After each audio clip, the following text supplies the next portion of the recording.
مرحب يا هلال أهلا أهلا كيف الحال قد غبت وإليك. جی ناظرین، ایک بار پھر بہار رمضان کی اس ٹرانسمیشن میں آپ دوستوں کو خوش آمدید کہتا ہوں. ہمارے ساتھ بہت ہی خوبصورت شخصیت، عظیم مذہبی اسکالر حضرت علامہ مولانا ریاض مالک قادری دامت برکاتہ العالیہ تشریف فرما ہے. آج کا جو ہمارا موضوع ہے وہ ہے احترام رمضان. تو علامہ صاحب سے میں جو ایک سوال پوچھنا چاہتا ہوں، احترام رمضان جو ہے یہ کیا چیز ہے اور ہمیں رمضان کس انداز سے گزارنا چاہیے؟ جی علامہ صاحب. اعوذ باللہ من الشیطان الرجیم، بسم اللہ الرحمن الرحیم.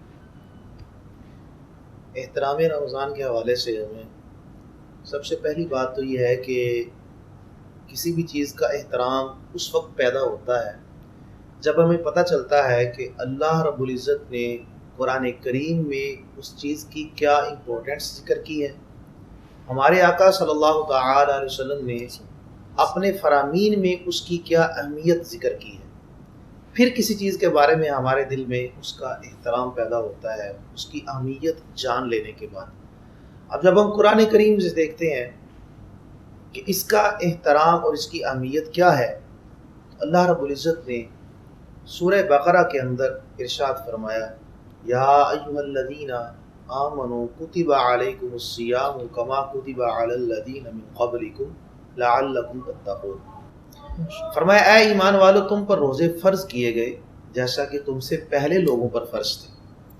اب یہاں پر ایک حکم دیا ایمان والوں کو، اور ساتھ ہی رمضان کا جو مقصد ہے، روزے کا جو مقصد ہے وہ بھی ذکر کر دیا کہ تمہارے بھوکے پیاسے رہنے کا سارے دن کا جو مقصود ہے وہ کیا ہے، لعلکم تتقون، کہ تمہارے اندر تقوی پیدا ہو. اب پتہ چلا کہ روزے کا مقصود جو ہے وہ تقوی ہے. اب ہر وہ چیز جس سے ہمیں تقوی حاصل ہوگا اس کو ہم اپنائیں گے تو آٹومیٹکلی رمضان مبارک کا روزے کا احترام جو ہے وہ ہمیں سامنے آتا جائے گا.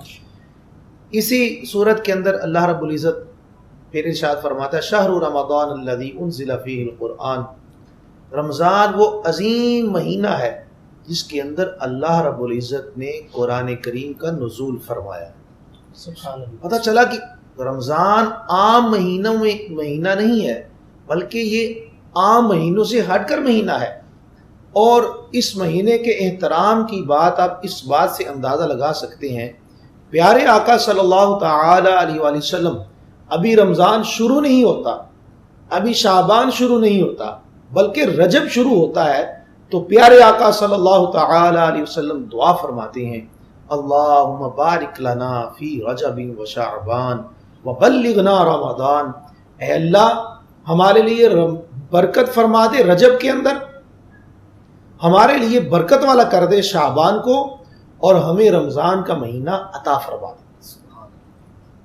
آپ اندازہ کریں کہ ابھی مہینہ آیا نہیں، ابھی تو رجب شروع ہوا، اور کریم آقا علیہ السلام شعبان اور رجب کے اندر یہ دعا مانگا کرتے، دعا پڑھا کرتے، اے اللہ ہمارے لیے رمضان کو عطا فرما دے، رجب بھی برکتوں والا کر دے اور شعبان بھی برکتوں والا کر دے، اور ہمیں رمضان عطا فرما دے. کتنی اہمیت والا مہینہ ہے جس سے قبل حبیب خدا صلی اللہ تعالی علیہ وسلم جو ہیں وہ 2 ماہ پہلے ہی اس کی تیاری کے لیے، موٹیویشن کے لیے، اس کی احترام کے لیے، اس کی اہمیت کے لیے دعا مانگ رہے ہیں. آنے والی نسلوں کو، امت کو پتہ چل جائے یہ مہینہ عام مہینہ نہیں ہے. اور پھر جس وقت یہ دعا چلتی رہتی ہے، اللہم بارک لنا فی رجب و شعبان وبلغنا رمضان، رجب کے اندر یہ دعا ہوتی ہے، شعبان کے اندر یہ دعا ہوتی ہے، اور پھر جب رمضان کا آغاز ہونے لگتا ہے، حضرت سلمان فارسی رضی اللہ تعالیٰ عنہ آپ فرماتے ہیں جب رمضان شروع ہونے لگتا ہے اور شعبان جانے لگتا ہے تو پھر کریم آقا علیہ السلام جو ہے وہ خطبہ ارشاد فرماتے ہیں. سبحان اللہ. آپ اندازہ کیجئے رمضان کی اہمیت کتنی زیادہ ہے اور یہ مہینہ کتنا اہم ہے، ہم نے اس کو کیسے گزارنا ہے. پیارے آقا صلی اللہ تعالی علیہ وسلم جو ہیں وہ اس مہینے کے آغاز پر ہی، حضرت سلمان فارسی کہتے ہیں اللہ کے رسول نے اکٹھا کیا صحابہ کو، اور اکٹھا کرنے کے بعد کہا، اے میرے صحابہ تمہیں پتہ ہے کون سا عظیم مہینہ سایہ فگن ہونے والا ہے, کون سا رحمتوں والا مہینہ آنے والا ہے. اللہ رب العزت جنت کے دروازوں کو کھول دے گا اور اس مہینے کے اندر شیاطین جو ہیں ان کو جکڑ دیا جائے گا. اس مہینے کے بارے میں کریم آقا علیہ السلام جو ہیں وہ صحابہ کی تیاری کے لیے, ان کو ذہن بنانے کے لیے وہ عبادات کی طرف آ جائیں, اس کے لیے باقاعدہ خطبہ ارشاد فرماتے ہیں. بلکہ میں تو یوں کہتا ہوں ہر چیز کا ایک سیزن ہوا کرتا ہے, ہر چیز کا ایک اپنا اپنا موقع ہوتا ہے, اس میں وہ سیزن پر ہوتی ہے چیز. اور یہ رمضان جو ہے یہ بھی سیزن ہے. آپ پوچھیں گے کس چیز کا سیزن ہے, تو میں کہوں گا رمضان نیکیوں کا سیزن. سبحان اللہ. اس کے اندر نیکیوں کی کثرت ہے. بلکہ یوں کہا جاتا ہے کہ رجب بیج بونے کا مہینہ ہے. رجب کسی بھی فصل کو بیج بویا جاتا ہے, پھر اس کی آبیاری کی جاتی ہے, پھر اس کو کاٹا جاتا ہے. رجب جو ہے یہ اللہ کی رحمتوں کی فصل کا بیج بونے کا مہینہ ہے, شعبان اس کی آبیاری کا مہینہ ہے, اور رمضان اللہ کی رحمتوں کی اس فصل کو حاصل کرنے کا مہینہ ہے. سبحان اللہ. رمضان نیکیوں کے سیزن کا مہینہ ہے, اس کو غفلت میں نہیں گزارنا. جب کریم آقا علیہ السلام جو ہیں اس کے آغاز میں خطبہ دیتے ہیں, اس کے آنے سے قبل خطبہ دیتے ہیں, صحابہ کی ترغیب دلاتے ہیں, تو پھر آج کی امتی کا تو بدرجہ اتم حصہ بنتا ہے, فرض بنتا ہے اس مہینے کو پورے اہتمام کے ساتھ, پورے احتشام کے ساتھ اور اس کا شوق پیدا کرنے کے لیے. رمضان کے احترام میں ہمیں جو چیزیں پیش نظر رکھنی چاہیے وہ یہ ہیں, رمضان کا آغاز ہونے سے بھی قبل حضور کی سنت سمجھ کے رجب کے اندر ہی اپنے گھر والوں کو, اپنے اہل و عیال کو, اپنے دوست احباب کو, اپنے چاہنے والوں کو بتایا جائے یار میں حضور کی سنت ادا کرتے ہوئے تمہیں رمضان کی خبر دے رہا ہوں, رمضان آنے والا ہے, تیاری کرو. شعبان کا مہینہ آئے پھر اپنے اہل و عیال کو پورا موٹیویٹ کریں, ان کو بتائیں رمضان آنے والا ہے. آپ کی زبان پر یہ الفاظ ہونے چاہیے جو ہمارے آقا کی زبان پر ہوا کرتے تھے, اے اللہ رجب میں ہمارے لیے برکت دے دے, اے اللہ شعبان میں ہمارے لیے برکت دے دے, اے اللہ ہمیں رمضان عطا فرما دے. تو پھر کیا ہوگا, تیاری کا ذہن بنے گا. اب کون سی چیزیں ہیں جن کی ہمیں تیاری کرنی ہے؟ ہمیں اپنی عبادت کے لیے گھروں میں جگہ منتخب کرنی چاہیے. رمضان کا احترام ہے, ہمیں گھروں میں اپنی خواتین کو, اپنی اولادوں کو یہ ذہن دینا چاہیے کہ ایک کمرہ جس میں ہم نے بیٹھ کے تلاوت کرنی ہے اس کو خاص صاف کیا جائے. پہلے بھی صاف ہی ہوتی ہیں لیکن رمضان کے احترام میں ہم نے اس کو بطور خاص صاف کرنا ہے. مصلے کو دھوئیں, اس کو خوشبو لگائیں, اپنے بچوں کو تسبیحاں پکڑائیں, ان کے سروں پہ دستاریں رکھیں, ٹوپیاں رکھیں, ساتھ بتاتے رہیں رمضان آنے والا ہے, رمضان آنے والا ہے, رمضان کا مہینہ آنے والا ہے. حضور کی سنت بھی ان کو بتائیں, یہ ہمارے آقا کی سنت مبارکہ ہے. رمضان کے آمد سے بھی قبل, رمضان ابھی آیا نہیں اور اللہ کے رسول جو ہیں وہ ذہن بنا رہی ہیں. پھر گھروں میں خواتین کو بتائیں کہ آپ نے اپنی اولادوں کی تربیت کرنی ہے اور پورے کا پورا توجہ دلانی ہے کہ رمضان کا مہینہ آنے والا ہے, اس کے لیے تیاری کریں. مساجد کے اندر جائیں, نمازی حضرات کو بتائیں کہ بھئی رمضان آنے والا ہے, آئیے مسجدوں کو دھوتے ہیں, غسل دیتے ہیں, اپنی صفوں کو صاف کرتے ہیں. یوں ایک شوق پیدا ہو اور ایک لگن پیدا ہو جس سے پتہ چلے کہ ہم آقا صلی اللہ تعالی علیہ وسلم کی ان فرامین کی روشنی میں, اللہ رب العزت کے قرآن کی روشنی میں رمضان المبارک کے آنے سے پہلے اس کے احترام کا پورا اہتمام کر رہے ہیں. ماشاءاللہ. اور میرے ذہن میں ایک بات آ رہی تھی کہ جیسے آقا صلی اللہ تعالیٰ علیہ وسلم کا ایک طرز عمل رہا کرتا تھا کہ رجب کے آتے ہی آپ روزہ جو ہے اس کو شروع کر دیا کرتے تھے. جی بالکل. پورا رجب جو ہے وہ روزہ رکھتے تھے, پھر شعبان بھی روزے میں ہوتا تھا, یہاں تک کہ اس کو رمضان سے ملا دیتے تھے. گویا یہ بھی ایک رمضان کے احترام اور تیاری کا سبق تھا کہ رمضان آنے والا ہے. جی فراز بھائی دیکھیں, اس میں ایک میں دنیاوی مثال دینا چاہوں گا. اگزامپل ہے, اسٹوڈنٹس جو ہیں وہ تیاری کرتے ہیں اور ان کو فائنل ایگزام سے پہلے کیا کیا جاتا ہے, سہ-ماہی ایگزام ہوتی ہیں, ششماہی ایگزام ہوتی ہیں, پھر فائنل ٹرم ہوتی ہے. تو اس سے قبل یہ جو امتحانی سسٹم ہے اس کو دیکھیں تو پھر آپ کو سمجھ آئے گی. کریم آقا علیہ السلام جو ہے, رمضان ہے پورے 30 دن کا پروسیس, اب وہ ہے فائنل ایگزام, اور رجب جو ہے وہ اس کا سمجھ لیں کہ آغاز میں ٹیسٹ ہے, پھر شعبان میں ٹیسٹ ہے, اور پھر کہا کہ اب آؤ تاکہ تمہارے ذہن بن جائیں. اور پھر کریم آقا علیہ السلام دیکھیں رجب کے اندر پہلے 3 دن کے جو روزے ہیں ان کا خاص اہتمام کیا گیا, اور پھر ہر دن کا روزہ جو ہے وہ پورے مہینے کے گناہوں کا کفارہ کہا گیا. اور صحابہ بیان کرتے ہیں کہ آقا علیہ السلام جو ہیں وہ شعبان کے اندر, رجب کے اندر روزوں کی کثرت کیا کرتے, جس سے پتہ چلتا ہے کہ یہ سارے کا سارا اس لیے ہو رہا ہے کہ اللہ کا مہمان مہینہ آ رہا ہے, اس کی تیاری کے لیے. جیسے بچے کو تیاری کروائی جاتی ہے فائنل ایگزام کے لیے, بچے تیار ہو جائیں, بڑو تم بھی رمضان کے روزوں کے لیے اپنے آپ کو تیار کرنا شروع کر دو. بہت ہی خوبصورت انداز رہا کرتا تھا ہمارے صحابہ کرام کا بھی کہ رمضان کے آنے سے پہلے ہی اپنے سارے حقوق سے فارغ ہو جایا کرتے تھے. جو کسی کا لین دین ہوتا تھا تو وہ رمضان کے آنے سے پہلے جو ہے وہ اس کو ختم کر لیا کرتے تھے, اس کا وہ معاملہ نمٹا لیا کرتے تھے. زکوٰتیں جو ہیں وہ بھی پہلے دے دیا کرتے تھے. اچھا, ہمارا اکثر ذہن ہوتا ہے کہ رمضان میں ہی, یہ ضمناً میرے ذہن میں بات آ گئی, موضوع ہمارا نہیں ہے, کہ زکوٰۃ جو ہے وہ کیا رمضان میں ہی دینی چاہیے؟ تو اکثر ہمارا مائنڈ یہ ہوتا ہے کہ اچھا رمضان آ گیا اب زکوٰۃ دینی ہے. تو تھوڑا سا اس کے اوپر ہم اسی جی دیکھیں, زکوٰۃ کا جو سلسلہ ہے نا اس میں بنیادی بات یہ سمجھنے والی ہے, زکوٰۃ اس مال پر ہے جس پر پورا سال آپ کے قبضے میں گزرا. اب اگر سال آپ کا پورا ہو رہا ہے محرم میں تو آپ کو محرم میں اس کے اوپر آپ کے اوپر زکوٰۃ واجب ہو چکی. آپ کا سال مکمل ہو رہا ہے شعبان میں تو آپ جب شعبان دوبارہ آیا, سال پورا ہو گیا, آپ کے قبضے میں مال ہے تو پھر آپ پر زکوٰۃ واجب ہو چکی ہے.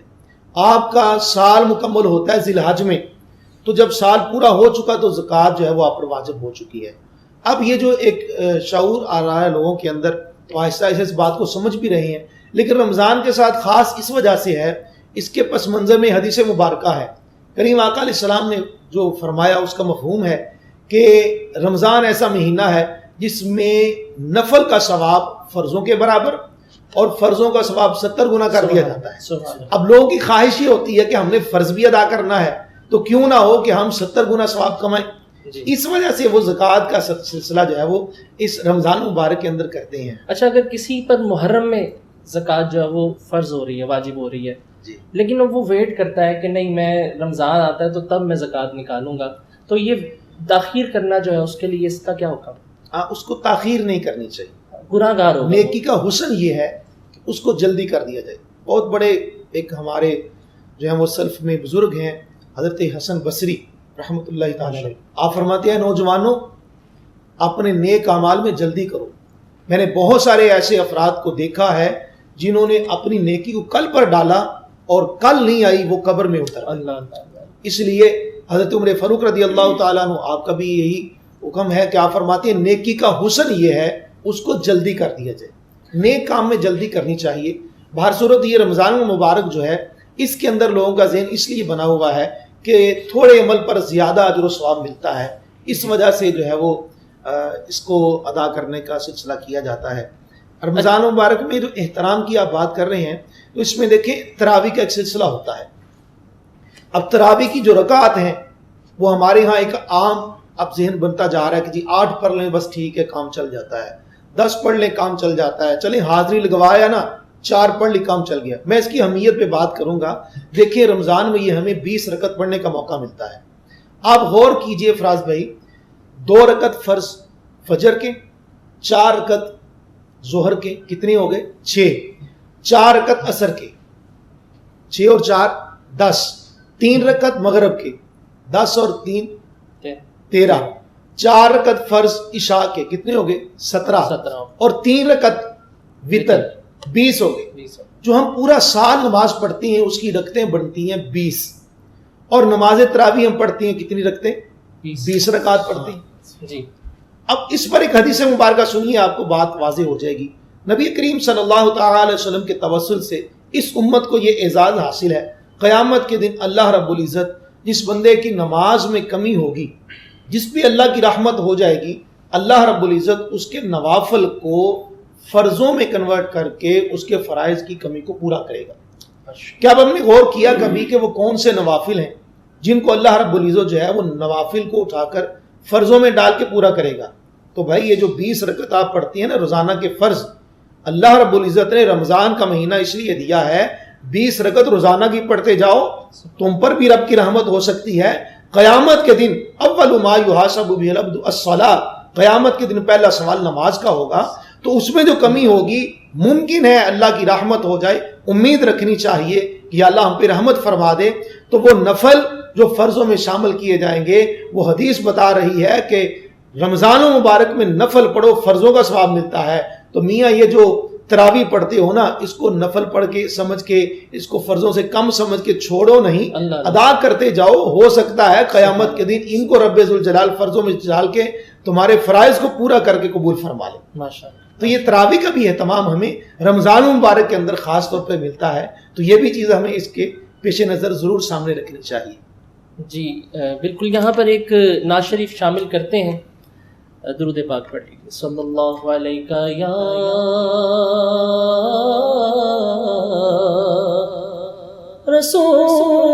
رسول اللہ وسلم علیک یا حبیب اللہ۔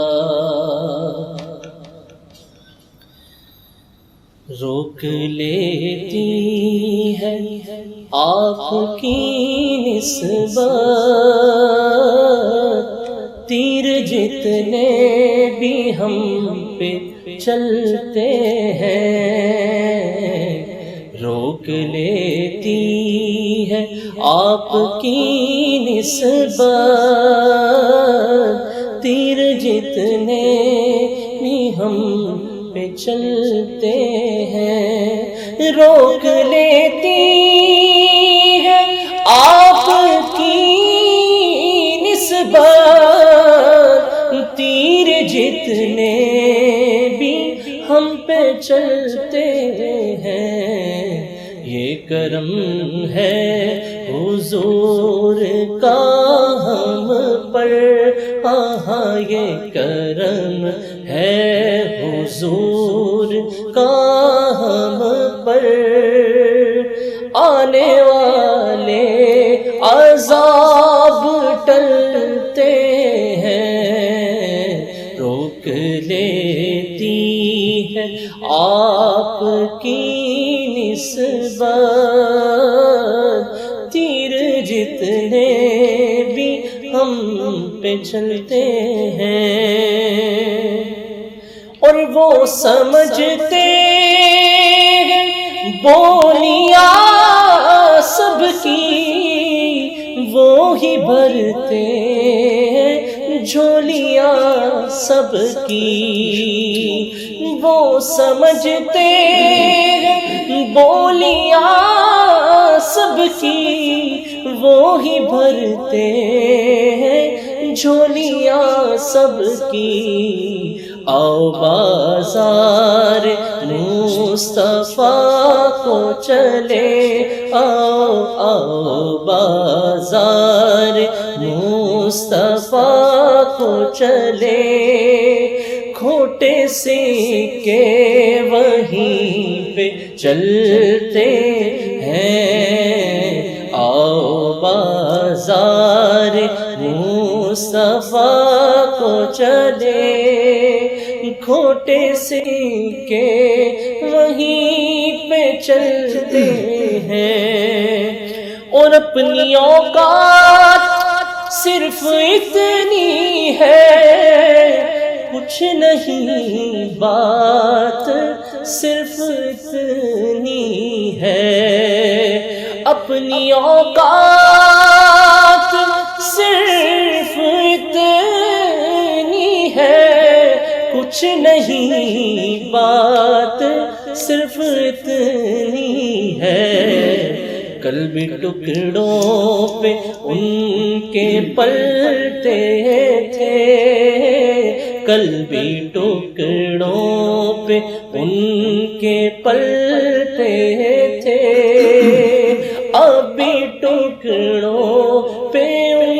کے پلتے ہیں، یہ کرم ہے حضور کا ہم پر، آنے والے عذاب ٹلتے جی ناظرین، یہاں پر وقت ہوا چاہتا ہے ایک بریک کا. بریک کے بعد پھر آپ سے ملتے ہیں بہار رمضان ٹرانسمیشن میں.